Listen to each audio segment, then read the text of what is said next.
Now we can look at how we can use this little workflow to create some pretty drastically different looking chandeliers. So I'm going to take this subnet and I'm going to copy it. And for starters, we can easily change our crystals that are being input into here. That's why we left these spheres separate. So this first input is going to be our, if we dive in here, our first input is our upper crystal, the second input is our small crystal, and the third input is our large crystal. So we can put anything in there. I'm going to drop down a platonic solid, set it to an octahedron, because that's a nice little diamond, and set the radius to something pretty small.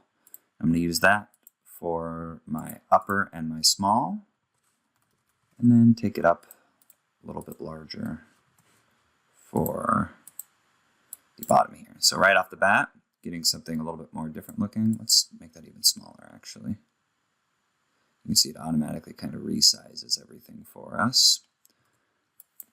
But let's play with these controls and just kind of quickly see how drastically different we can make this look. So let's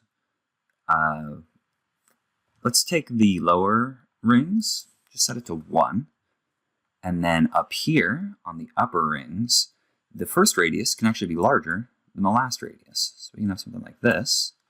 We can take the number of ring sides nice and high, so it's nice and round, and then we can increase this number of strands up here, something like 100. So there, right off the bat, much different than what we have over here.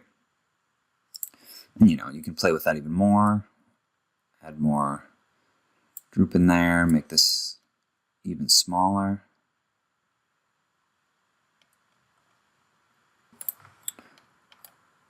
Or you could take this, copy it, and put in a few different types of things. So we could put in, another platonic solid, set it to octahedron again, set it small, that'll be our upper strand.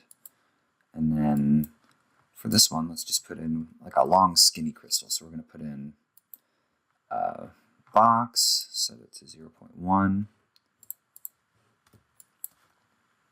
Set the scale this way to 3, like that. And then we're going to add just a little bit of a bevel to it. So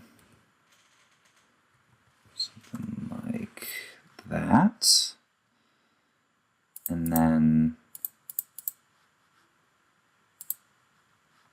we're going to make and connect that to our second one here. And then we're going to have another octahedron, but this one's going to be radius of 0.1. And we're going to rotate that 45 degrees. So now if I plug that in, start to play with these settings, then I can get something where maybe I don't have very many upper rings. Just set it to 2, so it's like that. Maybe it's like that, and then we can set this to maybe it just has 4 sides. Something like this. And there we go. Within a couple minutes, with 3 very different looking chandeliers.